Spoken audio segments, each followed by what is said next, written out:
Welcome to Unlikely Intersections, where intent, impact, and inquiry inspire our conversations. I'm Dr. Philip Brown with my good friend, Dr. Terry Jackson, and you're at the Unlikely Intersection. The interesting thing about intersections is that we all face many intersections every day.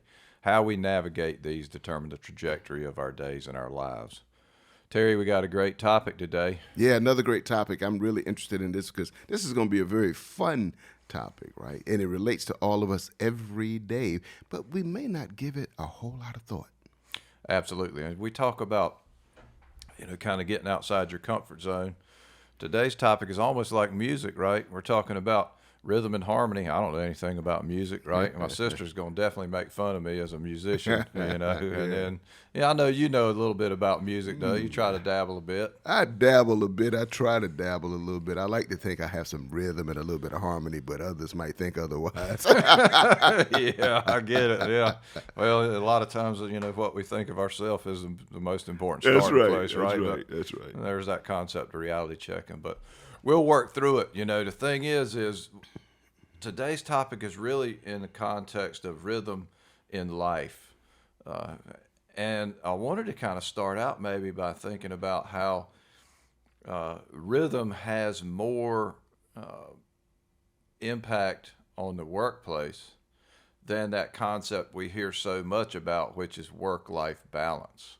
And maybe explore a little bit the unreality of balance and the concept of how a philosophy of rhythm rather than balance can help us. It's always interesting how someone tosses out a phrase or a term and all of a sudden it becomes a buzzword and everybody buys into it without really giving it any thought. And I think that's what's happened with that work-life balance. Because as we think about balance, when you really ask yourself in life, is there anything that is really balanced, right, in life? Because we always say that nothing's 50-50. It's 60-40, 70-30, or 80-20.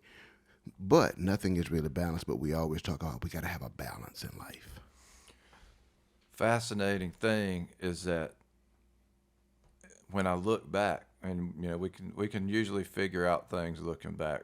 Not so easy to figure them out going forward, no matter what we think. That's right.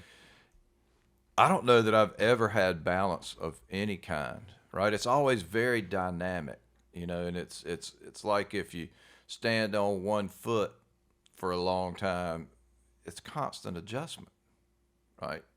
If it was perfect balance, you would just be still in one place, but your body is constantly adjusting to maintain that dynamic state. So is balance even really a thing in life or in work life?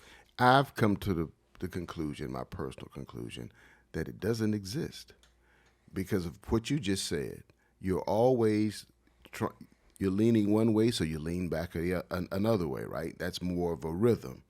And then as you begin to focus and certain things are not as rhythmic, we get into the other word in the topic today of harmony, right? Understanding that I need to focus on one particular issue at this particular time, which means that something's going to be out of balance because balance doesn't exist. But once I deal with that issue and topic, I can flow back into all the other areas, which means that I've created some harmony in my life and I understand what it is. And I guess if we think about what it means to prioritize, that's what we're talking about, being in harmony. Yeah, it reminds me of a lot of the times that this time of year, as a surgeon, you really have to think rhythm. And it's interesting how it all comes. The typical story would be there's a patient who needs an elective procedure. It's not really time sensitive, but it's the end of the year. And so most of the time they may have met their insurance deductible. So they would like to go ahead and get it done at the end of the year because they've already paid their part of the insurance. And you want to accommodate that and make sure. But in my particular specialty, a lot of those operations require significant recovery. And at the same time, we're coming up on the holiday. And so at some point, I know that even though the patient feels like it might be in their financial best interest, when I talk to them, other things are really important, like being home for the holidays, having good meals with their family, and all this. And so you've got to sort of get in the rhythm of the seasons, because when folks maybe they have a big operation right before Christmas, and they spend their whole holiday in the hospital, it's stressful for them, it's stressful for their family, and it really isn't what they want. When you talk to them, you can usually get to that, but they come at it from a different place to begin with, because they're not thinking about the whole thing. And so one of the parts of being the surgeon is helping people understand the expectation of what the whole deal is, right? Like it's not just, we do this operation on, December 23rd, and all of a sudden, ta-da, everything is fine, right? There's a rhythm to that recovery. That's right. And it's going to take 6 weeks, and you're going to feel really bad for the first 2 weeks of it or whatever. And so you just have to help people find those rhythms. And that's a great example, because I'm kind of going through that now, as my mother had surgery a couple weeks ago, and now she's rehabbing her leg in a rehab facility. And so for the Thanksgiving holiday, of course, my mother wasn't home, and I'm an only child. So it's a bit of a difference of having, to be at home with family versus going to a rehab facility to visit, which is out of rhythm for anyone, any family. It's out of rhythm, but it has a place in harmony, because I understand what's important, and knowing that I have to be able to provide some kind of environment that says that it is Thanksgiving, right? Versus a family member not being there. So it's a whole lot to consider and to think.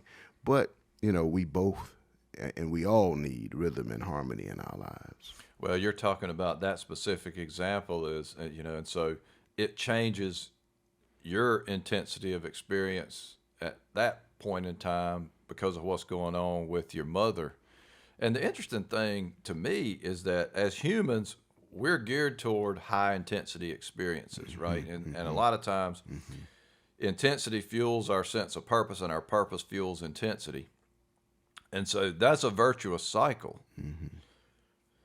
But it's not a perpetual motion machine, right? And so the rhythm part in that, to me, is you have to have periods where there's rest and recovery or decompression, right? So when we're in our sense of purpose, it is almost an inextinguishable fire for a period of time. Burns really hot, doesn't feel like work. We're just in the flow. But even that, can keep us too hyper focused, and other things may fall to the wayside if we're not careful to make sure that we do have that rhythm, that we can, pop our head up above the weeds and look around at what's happening. Yeah. We don't think about it in this context, but rhythm is a part of everything we do in life. How we walk, how we stride, our vital system, from blood pressure to your heartbeat, how we think, the thoughts that we have. I know we were doing an episode the other day, and I kind of had some brain fog there, which told me there was something about my rhythm that was off, right? But everything we do is rhythmic. It's all about motion. And if we can keep that in mind, when things aren't going as well, we have to be able to ask ourselves, why am I out of rhythm today, or in this particular moment, or how long have I been out of rhythm? Do we even recognize that we are out of rhythm? I think a lot of times we don't, and that rhythm is deep seated. So you think about it, fundamentally, the heartbeat, right? Very rhythmic. You know, should be consistent. Stressful times it goes up, relaxed times it goes down. And, you know, it's setting this baseline for us. Then there's another rhythm that is the breathing, right? And we can impact our whole existence based on understanding how to manipulate those things, especially the breathing, right? So, you know, when you sense that fight or flight, heart rate's getting a little faster, respiration's getting a little faster, and it's not a physical thing, right? You're not exercising or you're not really under attack. It's just some stress in your life. I mean, going straight to the rhythm of your breathing can fundamentally change everything about how you're actually feeling in the moment, right? It can de-stress you in the moment. It can give your brain some time to process. It can take you out of the, you know, the lizard brain limbic system and allow you to think. And oftentimes nobody can even tell that you're doing that. That's right. Right? It's, you know, you're just taking, you know, some people use the box breaths, right? Where you breathe in for 4, hold it for 4, breathe out for 4, hold it for 4, and just repeat and go through several cycles of that. And it's amazing what it actually does to the way you feel. And so those are techniques to restore rhythm, right? Because it was the anxiety, it was the stress or whatever that was actually disrupting what would be your normal rhythm. And you, by being conscious of that change, can restore it back and put yourself back into a state where you're better able to respond to what the real situation is. Yeah. And from an organizational perspective, there's rhythm as well. And I've always likened it to when I see a company performing very well, quarter in and quarter out. There's something about the leadership. There's something that's been instilled into the employees in the organization for that organization to, as I'm going to say, be firing on all cylinders, right? So there's a rhythm there that's good. You can always tell the change in the rhythm given the performance of the organization at the end of the quarter. If the numbers are bad, I have to ask, you know, what's out of rhythm with that organization? Was there a change in leadership? Was there a change in management? What happened in the environment that threw off the rhythm of the organization? You know, and a lot of times the rhythm is related to the organization's culture, right? Because, you know, the culture is going to happen, whether it's dictated by leadership or whether it happens through abdication. It is going to happen. And so how do we maintain that successful rhythm? And success may not always be in the outcome of how profitable you are, but if you can see that progression toward profit or how you're serving your constituents, rhythm plays an important part of leadership. All we have to do is, you know, we can take a look at Twitter, right? We can take a look at, you know, what we had as far as leadership in the country. You know, there are lots of organizations that we can pinpoint and look at and say, oh, what happened? Why did they become better, or why did they decline?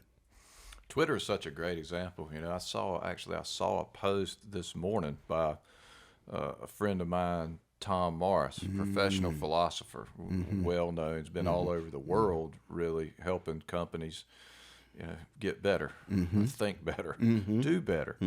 And a while back, he wrote a book called Twisdom. And it was back in the earlier days of Twitter. He was prompted by some prominent individuals to get on Twitter and ultimately to write this book. And his post this morning talked about how he took a little break after that from Twitter, you know, and he came back to it. This was in the pre-Musk, you know, before Elon took over. And he noted the profound change. He said, you know, before the dialogue was so robust, right? Like the community that was there, it was ideas, it was, you know, just really positive, you know. And if you look at Twisdom, his book Twisdom, you can see a lot of that. And he says now it's it's vitriol, basically, right? It's, people staking out positions, and it's caustic almost. And isn't that fascinating? Because that's the opportunity, right? That's right. Could there be a rhythm to that, right? Is that recoverable? Because sometimes it's that rhythm that brings you back from the brink, right? I mean, maybe it's just a bad spell. I mean, I think a lot of us have had them in our careers where it just seemed like a struggle. Yeah. I mean, I kind of just went through one personally in terms of, with the organizational change and figuring out, how to be relevant in a new world. But the rhythm brings you back out of that. And maybe Twitter has a certain rhythm, and maybe there's ability to recover from that. But the interesting thing on a platform like that is it comes from the people. Yes. I mean, it's an open platform, so there's no guarantee that there actually is a rhythm there, because the people can change, and if they if the people change, then the rhythm changes. Yeah, absolutely. When the people change, and that's exactly what happens. That's why I like to say there is a rhythm to leadership. And so prior to Elon Musk, there was a certain rhythm that Twitter experienced. You could tell the difference between the tweets then and the tweets now, right? As you said, people staking a claim as to who we are and what we're going to do and what we're going to say and what we're not going to say, right? And so the rhythm changed, right? And so with the rhythm, the harmony also is changed a great deal. And so you have the rhythmic change, you have the harmonic change, and all of a sudden the culture changed. Because remember, when he came in, he said everybody has to come back into the office. That was one of the most impactful decisions that he made, and it had a huge impact on the rhythm of the organization. Because what did his employees say? No. We are not coming back in. You can. Well, he said, "Well, everybody will be fired, right?" They said, "Okay." Yeah, and they said, and so he was within a certain rhythm, and it wasn't consistent with what his employees were saying. And so, at some point in time, he's going to have to take those box breaths as well as employees, and they're going to have to find the rhythm in order for it to be successful. Because money alone is not going to sustain Twitter. Yeah, not a very hard. I mean, Twitter's been upside down almost every year of its existence anyway. And, what a not very harmonious existence, and you see it. It's amazing. The whole platform is anti-harmony, right? Yes. Like, it's just, it doesn't, you can't make an ingredient, and you can't make a pie out of those ingredients, That's right. Like, it just doesn't taste very right. good right now, and it's all just, let me stake this out, let me stake that out, let me stake this out, and it's going to be interesting to see the future of that particular platform. I just thought about the site eHarmony when you said not eHarmony. No eHarmony, no eHarmony with Twitter. No love being shown, right? It's a different type of rhythm, man, and I guess sometimes you have to disrupt yourself, right? You have to disrupt your own rhythm for the betterment of who you want to be, where you want to go as an individual as well as an organization. So one of the key questions is, when do I determine that it's the right time to disrupt my rhythm and create a new rhythm? Because with a new rhythm comes a new dance.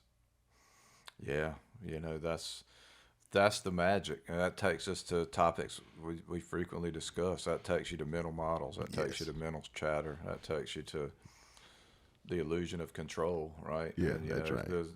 To a certain extent, the rhythms that we experience are ours and ours alone. That's right. That's hard right. to dance like that. Ask my wife; she'll tell you. That, But it's an interesting phenomenon of how you're talking about how you make the shift, right? Like making the shift is a challenge when you find that rhythm isn't working. Yeah, and that in and of itself is interesting, because it also made me reflect on this phrase called best practices, right? Best practices are rooted in old rhythm. The rhythm that worked to solve certain issues at a particular time may not be the same rhythm that's needed to move forward. And so that's why sometimes when you have an organization that, say, for instance, is going from one level to the next, oftentimes a leader will recognize that I don't have the rhythm. I have the rhythm to come in and shake up the organization and to re-engineer it, but I don't have that rhythm that's needed to take it to the next level. That's why sometimes we see a shift in leadership from one to the other. I experienced that in my days in corporate America with ExxonMobil. I remember there was a gentleman who came in, and the first thing I heard, he was the hatchet man. And so he was coming in and he was, looking at the organization. He was going to streamline. But when it was time, when the streamlining was over, and it was time to say, okay, we're going to go to a whole different level of performance, there was a different leader needed because there was a different type of rhythm that was needed, right? In order to nurture the people and to get them the vision to take them there. His only vision was I need to see where we can make these cuts or how we can do things better with less, right? It wasn't about the growth rhythm or the next level rhythm. His rhythm was just, let's cut right here and we're going to survive for a minute and then let me find someone else to come in who can actually do that. And so we all have our different rhythms in life, and we just have to be able to observe and recognize. Concept of skill match. That's it. Sort of the turnaround person versus the builder That's versus right. the rebuilder versus the evolutionary type leader. It's really interesting because it makes me wonder. We've just been through a period of incredibly dramatic change. Mm-hmm. We don't really understand all the ramifications of that and won't for some time. I mean, the pandemic was, a once in 100-year plus event. Mm-hmm. What kind of leadership is needed now? Yeah, and we're seeing, given Elon Musk and other leaders who are asking the people to come back in, that they're trying to use that same leadership model from the past versus understanding what the people really want and need in order to be able to perform. It seems to me that it would be more along the lines of being a servant kind of leader, understanding the needs of the people and helping them to remove the obstacles so they can perform, versus that dictatorial kind of leader, because that's what it seems that Musk is trying to implement within Twitter. I understand it's his money. It's a lot of money, $44 billion, if I'm not mistaken.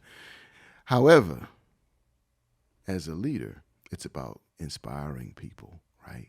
It's about letting people do their jobs, right? That's why you hire them. It's about having the confidence in people, right? And so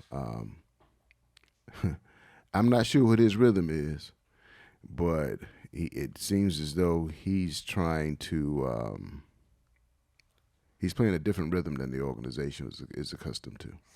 And it's fascinating because it makes me think of so many other leaders' philosophy, right? It's Marshall Goldsmith, what got you here won't get you there. That's right. It's Steve Jobs. We don't hire smart people and tell them what to do. Mm-hmm. We hire smart people to tell us what to do. Mm-hmm. And we talk about the concept of ownership, and you spend a bunch of billions of dollars on something, and let's be honest, you got money to throw away, right? Mm-hmm. But the point is would you rather make a point, or would you rather be successful and get what you need? Yeah. And that's kind of, to me, that's the place that organization is in right now, right? It's almost like a test of wills, but it's around, whether Elon Musk can value success over his beliefs of what's right in that situation. Mm-hmm. Because it's clear that those beliefs need to adapt at some level. Mm-hmm. Where that particular balance is, and I'll use balance in that case because I think actually balance is probably contextually right. Where that lies, is yet to be determined. He's going to have to listen to the organization. Organization's going to have to listen to him, just like you said. And then once they've kind of settled, Maybe it's around values. Maybe it's around, who knows what they're trying to do, purpose. Then they can establish that rhythm and have a chance to be successful. So I think, in reality, the jury's still out, and it's easy for, like I say, man, there's a all pro quarterback on every street corner Monday morning. That's right. That's right. That's right. That's right. And we're doing some of that too. So in fairness, but it's a fascinating, I think, study in leadership to see what happens, because history will tell. We'll know at some point whether this is a failed experiment or a success. Yeah, and the question boils down to is, why did he purchase it, and how did he see Twitter fitting into his bigger purpose? Right. What does he really want it to be? Did he buy it such so that he can have certain people who will go on there and espouse whatever their beliefs are? And maybe he believes in freedom of speech. Maybe he doesn't. I'm not quite so sure why he purchased it and how it fits within his greater purpose. But at some point in time, that'll come out as to why he did, based upon how people are digging in and taking claiming their turf, so to speak, on Twitter. I don't use Twitter much. Every once in a while, I'll go there and I'll see some of the messaging, and I'm like, okay, this is not where I want to be, right? I want to be more harmonious, if you will, right? I want to be more rhythmic. That rhythm doesn't fit well within who I am. I think if I had to think about any of those platforms, LinkedIn and probably Facebook is more rhythmic for me, and that's probably because I'm an older person as well. So that the younger people are more the Instagrams and the other. Yeah. We're here in our 6th decade trying to sort of figure out how to catch up to the 90s. And I'm the same way, because I like to use those platforms for learning. Yes. And for connection around topics. LinkedIn is a great environment to go out and put out a question, to your network and have them weigh in. And you learn a lot. You find sources to go and read. You find, people who have different experiences, sharing them. To me, that's enjoyable. Twitter has turned into, let me draw this line in the sand and see what happens. And, you can get that anywhere. Yeah, and honestly, that rhythm is okay for some people. Yeah. But not for me. Yeah, me either. Because it's not special. That's right. Right? Like, that's right. There's nothing special about that anymore. And it's interesting to me, the evolution of it. I've never had a huge presence, but I used to have more. And when I was president of the Medical Society, I actually had a page for that. And the thing about it is that the character limits as they used to exist and everything had a lot of value. If you wanted to say something coherent, you had to think through it. It needed to come out. But what we're seeing now is the flip side of that, is not well thought out, too short. And maybe in a lot of cases, there's an interpretation phenomenon there that things get taken somewhat out of context, right? Because that's one thing it doesn't provide is adequate context. And so it's interesting. It could be, we've got a saying in surgery, then we go, like, you never want to have an operation named after you, because all the good operations have already had a name, right? And so, and it could be that a lot of the fundamental principles that can be stated in a limited number of characters are just already known, right? And so if you're creating a new one, it's not that good of an idea. Yeah, that's right. That's right. And there's a rhythm. There was a rhythm as we talk about the rhythm of this country, right? And we talked about the importance of education and the importance of critical thinking, right? And that's a particular rhythm, or it was a particular rhythm. Now we're seeing, as you talked about, messages without the full context. And as a result of that rhythm of critical thinking and that rhythm of knowledge and that rhythm of the importance of an education is changed. because maybe the internet throws out a little bit of information. You see it and you post it, and a lot of people would just believe it and buy it because it's there. They don't go do the research, right? They don't put the critical thinking into it. And so we see the rhythm of the thinking of our nation changing simply because a lot of people say, well, if it's on the internet, it's got to be true. And some people used to say, well, just because it's in a book doesn't necessarily mean that it's true or that it's real. So we have to examine that whole rhythm of critical thinking, that whole rhythm of education, and where we're going in this country. I call it sometimes the rhythm of dumbing down this country, simply because you get and the media is famous for this.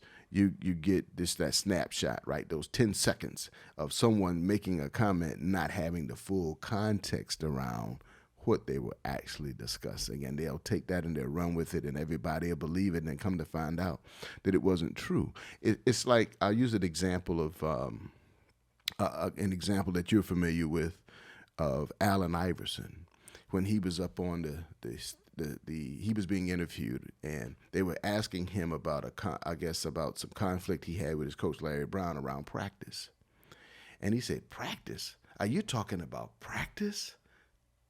That's practice."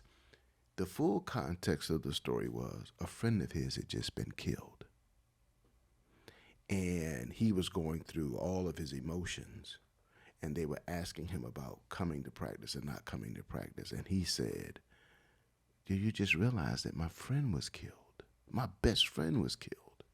And so when you saw the full interview, then you got the full context of it. But the way they played it out for years around practice was if he didn't want to go to practice. He didn't believe in practice. And you can't become as good as Allen Iverson was and be a Hall of Famer without having some kind of love and devotion to practice. Oh yeah, he's practiced all the time. And it's interesting. It could be that the rhythm of all that is social media and all that is mass media and just this massive onslaught of information is helping drive that absence of context, because people feel they're in this constant response mode, and they're looking and they're really not having time or taking time to go deep and figure out a little bit more about it. And that's it's something we all have to guard against, I think. There's lots of, it's a busy life, and I like the saying that every yes must be defended by 1,000 no's, because it really speaks to establishing a personal rhythm. And most of the great successes that we see, no matter what era, no matter what country, no matter where these things came from, they're almost always deep dives, right? Like it's a mile deep and an inch wide. And where this sort of onslaught of information that we have now, it's making us, a mile wide and an inch deep, the exact opposite. It fights our human connection. It gets in the way of understanding, and it's profoundly limiting. So we have to figure out how to reestablish that rhythm. I mean, everything's got a rhythm. Seasons have a rhythm. That's right. There's day and night. That's right. Right. That's right. There's as the seasons come, day and night changes. That's right. Those High rhythms, tide, low tide. It comes together, right? Like Right. we have work cycle rhythms as we get older, and as we said just a minute ago, we're both in our 6th decade. That work rhythm doesn't look the same, nor should it. That's right. And when you take again going back to medicine, 2030 we predicted there'll be a shortage of about 100,000 doctors in the country. 100,000 shortage of doctors for basic care that people need for their health. One solution is for us to figure out how to change the model, right? So that the career rhythm of people who are more senior in their practice can change to a sustainable one. They can continue to contribute in ways that's meaningful to them and meaningful to the people. and it's just a matter of changing that rhythm to make it work. And we would face much less of a shortage if we were able to figure that That's out. right. Just the observation alone of how the music is playing and understanding that the dance has to change, right? And that's that whole disruption piece that we talked about. When do you know that you must disrupt your rhythm to create a better rhythm that's more sustainable? As you said, when we're younger, our rhythm can be frenetic because we just have that energy, right? But as we get older, we want to sustain. But now, how do I sustain this utilizing less energy, less rhythm, but still get the same type of performance, right? And so the rhythm of thought and the rhythm of action is what comes to mind for me. Absolutely, and it's another mindset, mental model thing, right? That's right. Just understanding that change is good. It's important, and there's a lot of personal grace in it. And one of the things about successful aging is being able to accept some of these changes. I mean, I face it right now. It's interesting because my son is 17. He's working out heavy, and I used to work out really hard and everything. And I can't recover fast enough to do that kind of regimen anymore. Just can't do it. But I can stay active. I can stay healthy. There are certain different advantages that you have as you age. And if you just fight it all the time, like if I just fought it all the time and was trying to do the workout he does, I would just be sore and incapacitated all the time, right? But I can accept where I am at this stage and do something that's very good for my health. Still has something that we can talk about around, and get on down the road. And what I just heard you discuss is that physical rhythm becoming more mental, more cerebral, if you will. Right now, it's because I'm wiser, and I can observe and recognize faster than when I was younger. I'm going to do the same kind of workout, but I'm going to do it a little bit differently, simply because I know that I will become incapacitated if I do it a certain way.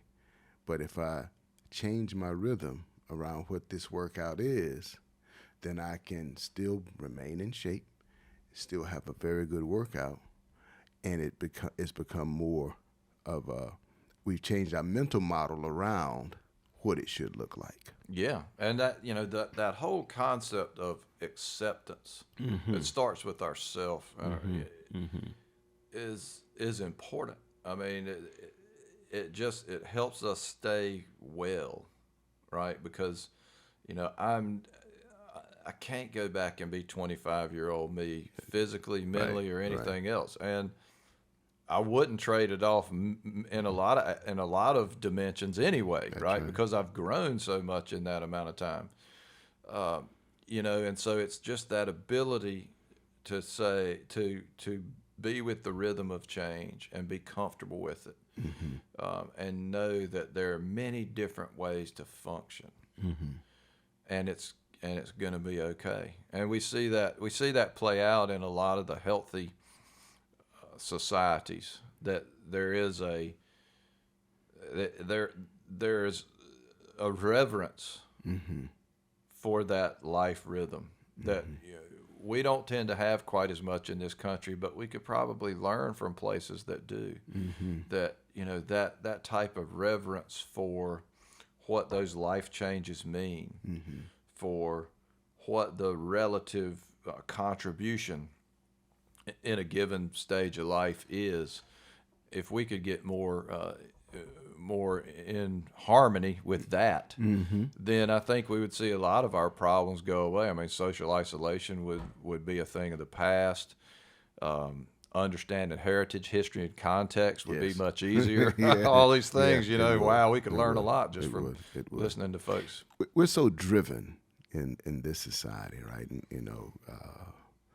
we're driven by material wealth. We're driven by this whole thing called capitalism. And don't get me wrong, I'm a capitalist.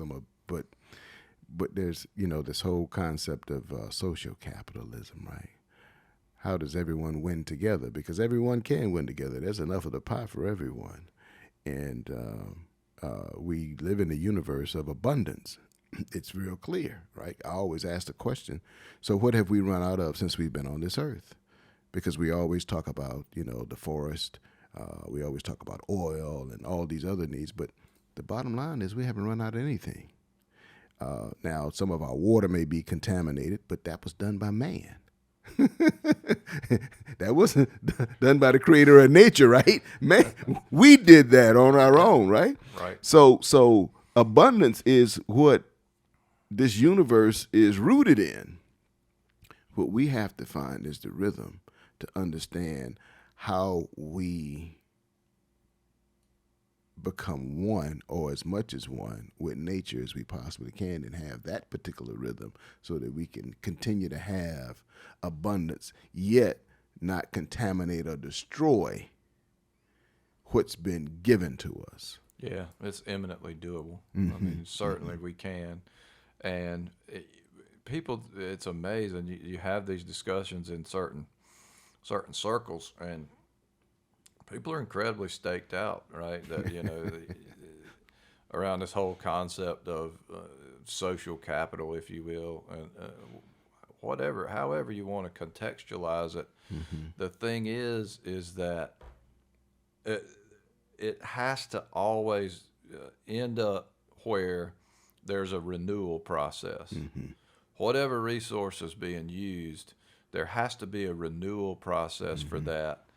And that renewal process has to consider everything that was affected by that resource in the first place. And to the extent that we fail in that, we fail people, we fail the environment, we fail even stakeholders or shareholders, because we've created a dead end track. And that's not what we want, right? Yeah, like it needs to be rhythmic, cyclical. And when we figure that out, it's those companies that figure that out that last. Otherwise, we just watch them fade over the course of decades, right? And they go away. That's right. If we would just think of rhythm from an individual perspective of how our rhythms, how we wake up, how we rest, because we have to, at some point in time, we got to go to sleep. We got to renew our bodies, right? If we have to do that, and we see other human beings, and we know that they have to do that, then to me, that goes into the organization. And I realize that there has to be a renewal of resources, because I'm a resource as a human being. I have to renew. And if I have to renew, and I'm basically the creator of all these other resources, then I should know just from common sense, and I know that common sense isn't common, that I have to find a way to help to renew that particular resource. I have to give it a break. I have to create something that allows the renewal of that for it to be sustainable, because I can't go 24 hours a day, but for so long as a human being, and I must think of whatever that other resource. I need to think of that other resource the same way. It's at some point in time, it's going to be exhausted, just like I get exhausted. And if we can think like that, right? Again, that goes to mental model. Then we could get a lot more out of resources, yet renew them. And that gets us really at a little subtopic I wanted to address. Humans are geared to seek mountaintop experiences, to go hard, to be intense. And from that, we draw a lot of energy and positivity. And then there's always a letdown. And then there are there are lows in life as well, whether that's career related, whether that's family related, whether that's a death in the family or a severe illness, lots of different reasons why it can be. But while we share in those highs and that enthusiasm spills over, humankind is also geared to support each other through the lows. Yeah, that's right. And the rhythm is often such that that act of support during a low time for somebody, is often someone else's high, because of that, the benefit that they get from rendering that service to fellow man. And so you can see how then that creates a harmonious situation where we're able to be there for one another, whether it's a team. We see it in teams all the time, right?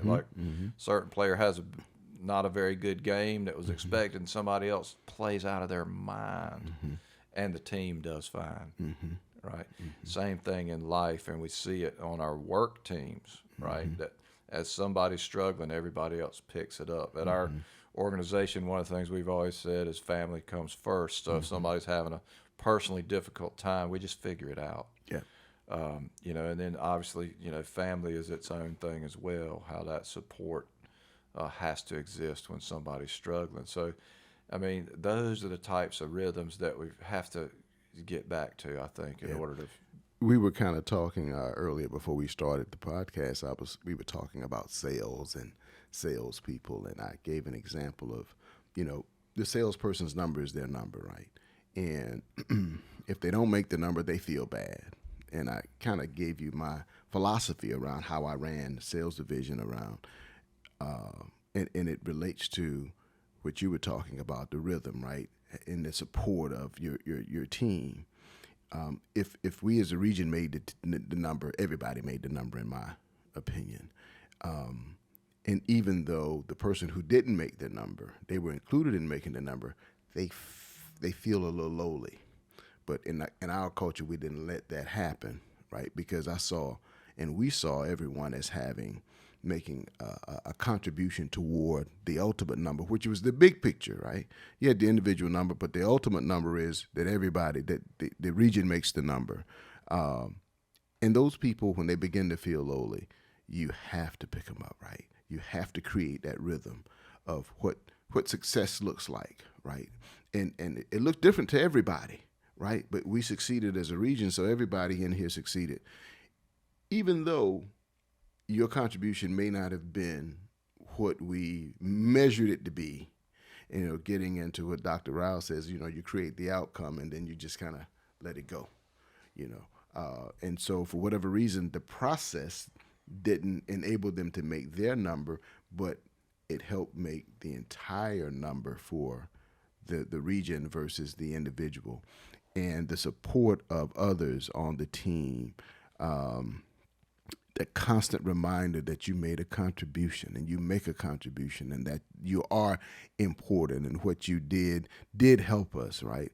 It's the narrative around that, right? To prevent people from becoming solo, right?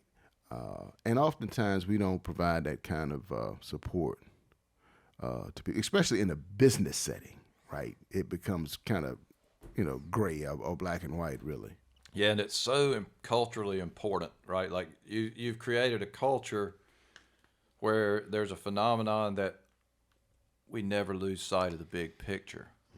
And we value everybody that's a part of the team because, think about it, if you exceed target as a collective by, 5%, but you've got two people that fell short by 2% each, you'd have been nowhere without their other 98%. That's right.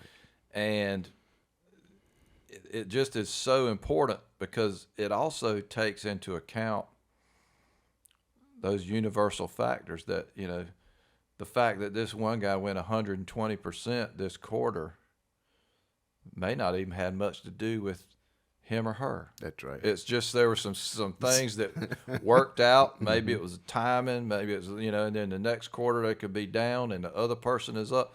And so it's really, it's such a great example of making sure the team always keeps in mind the big picture perspective of what they're trying to achieve, and not letting cyclical rhythms get in the way of everybody doing their best. That's just fantastic. You know, I don't know if you're a fan of the Temptations or not, but I was a fan of the Temptations, and I like to call it the David Ruffin effect, right? Because David Ruffin, he was like, nobody's coming to see you guys, everybody's coming to see me, right? And so with that, we eradicated that kind of culture, right? It was about everybody. It wasn't about one individual who thought that they were the superstar, right? And in some environments that, you know, that does happen, but if it's about the team, and I think it was either Kobe or Michael Jordan that says, you know, there's not an I in team, right? And so we kind of have to think about, you know, that there's not an I, and there's not an I in team. Everybody's contribution helps make the overall number. Yeah, it's like there's a picture. If you can picture the word team written in all capital letters, there's a saying that, you know, the I in team is between the a-holes. Yeah, I've seen that. So talking about rhythm, you know, I think our rhythm says that it's about time to wrap this episode up, and we really appreciate the audience for listening to us. We hope you'll check us out at unlikelyintersection.com. Check out this show on YouTube. Like, subscribe, share. Check me out on LinkedIn, Doc Philip Brown or Terry. Yep, check me out on LinkedIn, Terry Jackson, PhD, or Facebook, and we hope that you really like this topic today. This topic was a little bit lighter than some of the other topics we did, but it was fun, and it's applicable in everyone's life. We'll see you at the next intersection.